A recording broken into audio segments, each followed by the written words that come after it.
All right. So, how do you make beats?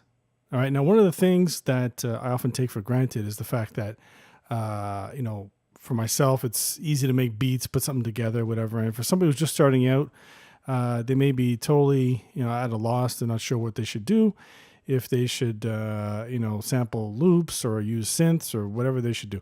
So, what I'm going to do is make this tutorial to explain the basics of beat making, okay, and to show you how I do my beats. And I'm just going to keep it as simple as possible. And hopefully you can use these tips when you're getting started making beats, or if you can use them, in your current production. If you're already making beats, maybe you'll learn a thing or two. Who knows?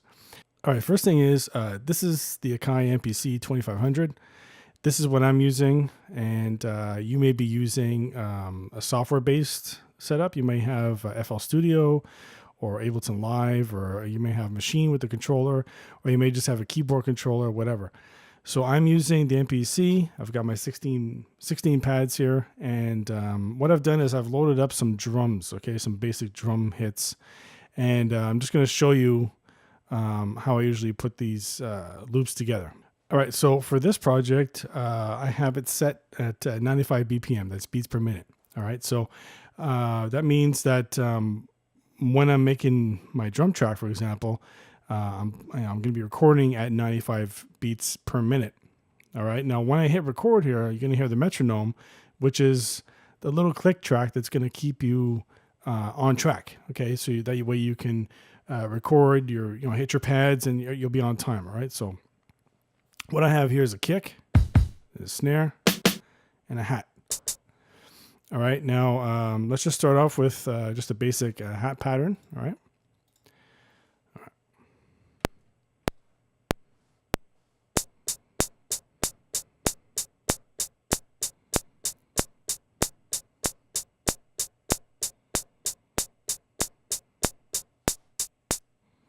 All right, so what did I do there?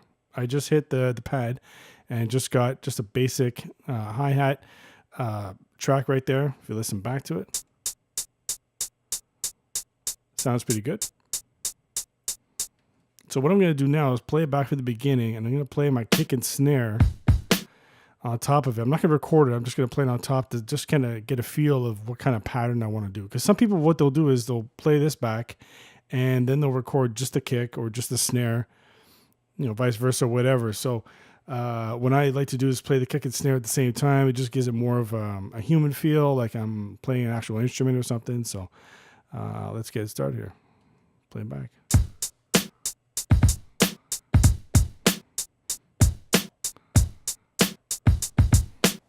See, something like that. All right, so I like that. I think I'll continue with that. So I'm going to record over the hat here. All right.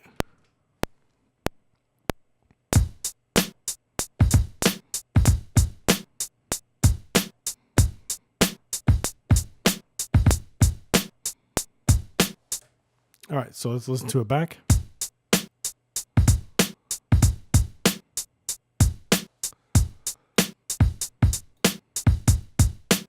Aha, that sounds off right there. That's because of the timing. So I'm going to fix that because that's the MPC. That's the way the MPC, I have it set up right now, but I'm just off with the recording, so I'm going to fix that.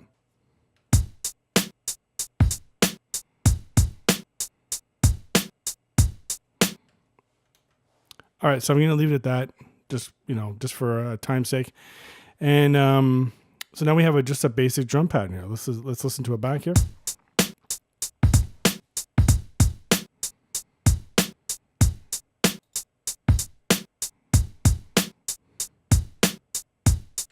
All right, so there you go.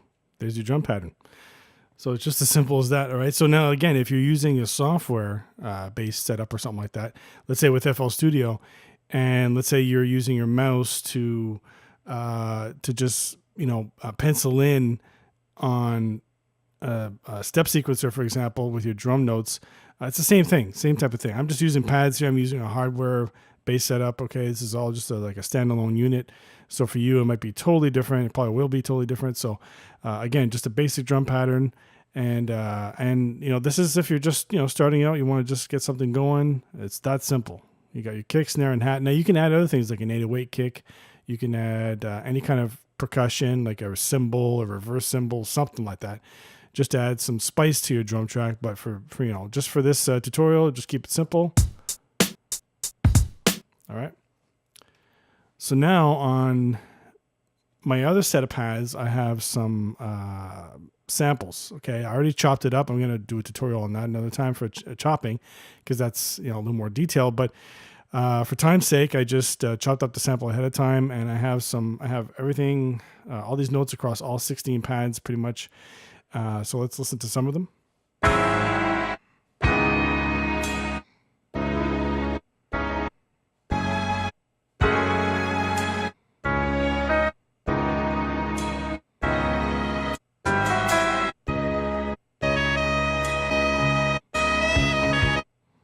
So it sounds pretty good.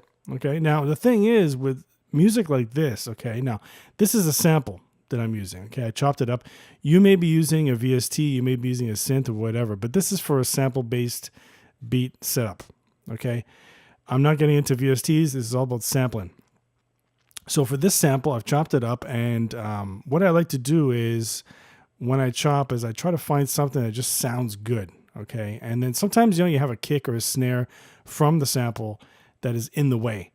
So there's many ways to get around that. What I like to do, and especially what I just did here, was I just take the parts that are in between the kick and snare, let's say, just to get that out. That way I don't have to worry about it. There might be other little sounds in there, maybe like a little hat or something. It's not a big deal. But, listen for, if you listen to this, for example. See this one here, you can hear at the end a little bit of a hat.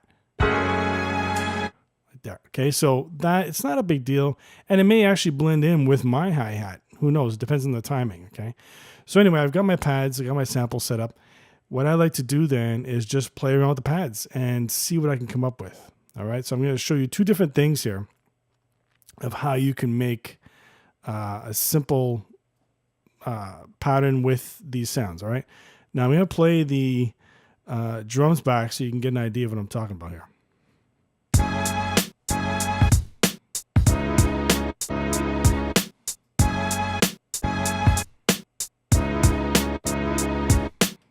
All right, so that's pretty simple. I could just go with that. I could just continue doing that, and that's it. All right, so you listen to that, and it sounds pretty basic. All right, and some people will just go with that, and they'll build on it, add other instruments later on or whatever, and that's fine. But it's funny because when you listen to that, okay, let's just do it again.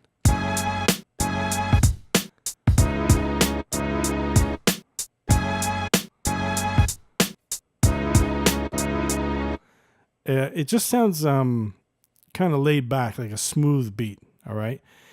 And the good thing about sampling is that, you can just change up the way you're hitting the pads, the way you're hitting the sounds. Okay. So I'm just doing it very lazy, like you get like a smooth, lazy beat. Instead, what if I did something like this?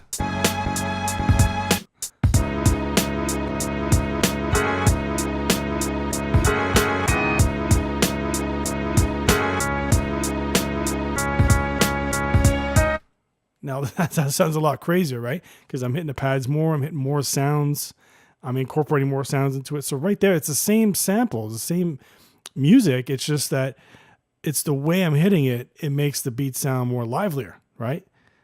So that's why. So if you have, let's say you sample a very laid back sound, let's say a piano, a very jazzy piano, it doesn't mean your beat has to be all smooth and jazzy. You could use that and make a really rough beat with it. It just depends how you hit it, how you use it. All right, so I'm just going to play with something and see if I can record it.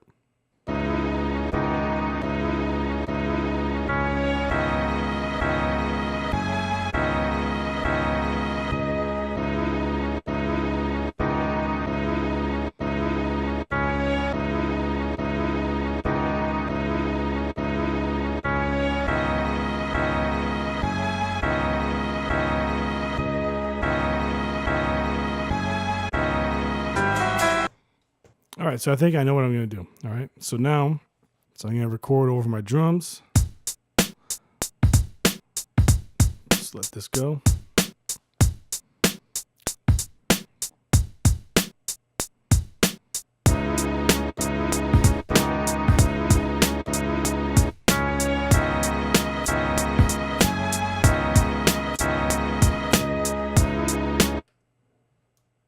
All right, so what did I do there?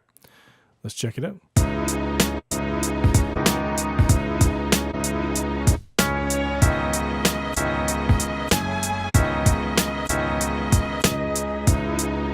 All right, so I made some mistakes. I'm going to undo this and re-record it.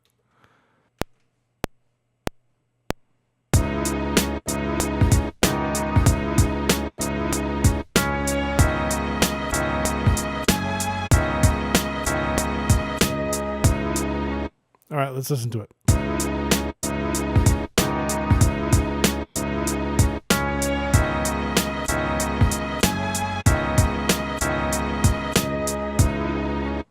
All right, so it's that simple. All right. Now you may be scratching your head saying, well, wait a second, where'd you get those samples from? Well, that's a producer's secret, a beat maker's secret. You never reveal your samples. But no, I mean, listen, you sample from vinyl, YouTube, whatever. And what happens is, you know, sometimes you're going to sample something and it's going to be whack. All right. The thing with sampling is that if you can get a really good sample, your beat's going to be really good. Okay. I mean, it depends on what you're looking for. Some people just sample a whole loop and they add their drums on it and boom, there's your beat. That's okay. But I like to chop it and I like to really find little sounds and just build on it and just piece things together. All right. And that's what I've done here. I took this R&B, this old soul R&B song, chopped it up, and I'm just using parts I like. And what I did was this here. I've got this part.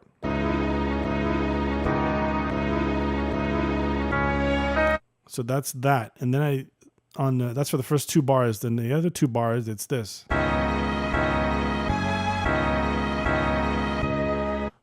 So that's a nice little change up there. So especially this part, when I end on this one, and then it comes back around the loop, which starts on here again. So if you listen to this, so it kind of blends together. See how it blends together? But anyway, the other thing I want to mention is that if you listen to this, the first 2 bars from when I did these 3 pads here, okay, they kind of cut off. And that's the thing with sampling, okay? When you're using a VST, when you're using some kind of synth, and let's say you're using, you know, Ableton or something, and you have some kind of plugin, when you're playing that sound, you know, usually you just play it and you hold it and it records for as long as you're holding that pad or key or whatever. With a sample, you know, I can hold this pad, I'm still holding it, but nothing's playing. But that's because the sample has already been triggered, it played, and that's it. It cuts off. So what do you do in a case like that? If you listen to this, I'm going to mute the drums here. You listen to what I played here. Well, listen to how some of these pads cut off.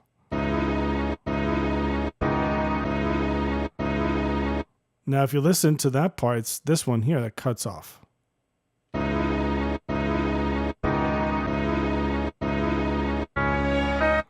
This one's okay. This one seems to be okay. This one cuts off. It's a little short, this sample. So what you could do is, there's different things you can do, but what I like to do is, I like to take this, copy it, then take the tail end of this sound and then just kind of add it to the end. You know what I mean? So when it plays, let's say it'll be like this. And then let's say I copy it to this pad, or well, let's say this pad. This is empty. So I copy it to this pad, it's empty. But it's only the end part of this. So that way it just kind of sounds like the sound sounds like it's extended. So that way it doesn't just cut off abruptly and it'll blend right in with the next pad, which is this one. So that's why if you listen to it, it cuts off, but that's because it's too short. One of the reasons why is because of the BPM. I've got a 95 BPM. If I slow this down, now let's listen to it here. I bring it down to, let's say, 90. Now listen to it.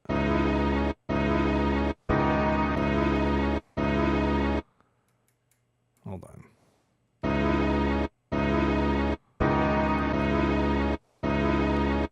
As I bring it down, you see how much more of a gap there is. If I bring it up, let's say to 110, listen to it. See, now you don't hear any gap whatsoever because it's a faster BPM. It's hitting the pads faster. I'm going to keep it at 95 anyway. Actually, I can put it at 96 and see what happens.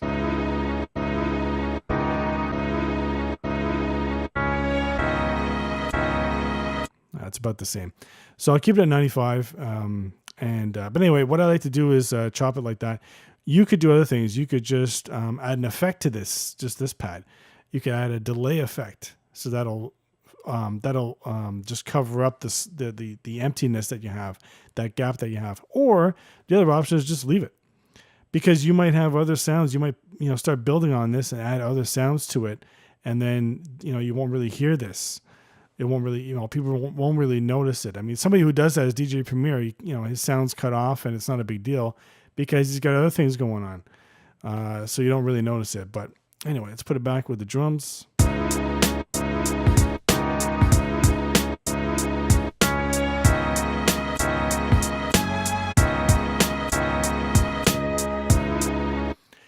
So that's it. You got your drums, you got your sample. I played the sample over the drums, and I got myself a nice little 4-bar loop, and then I can start building on it. I could add strings to it, guitar, or I could start adding some synths on top of it, some kind of nice piano or some kind of Rhodes on top of it, whatever, something synthy, and that'll just make it nicer. I've got here some horns.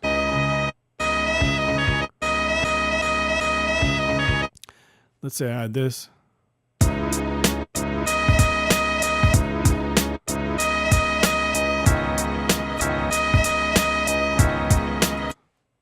So I could do that. I could add the horns, whatever. I probably will later on.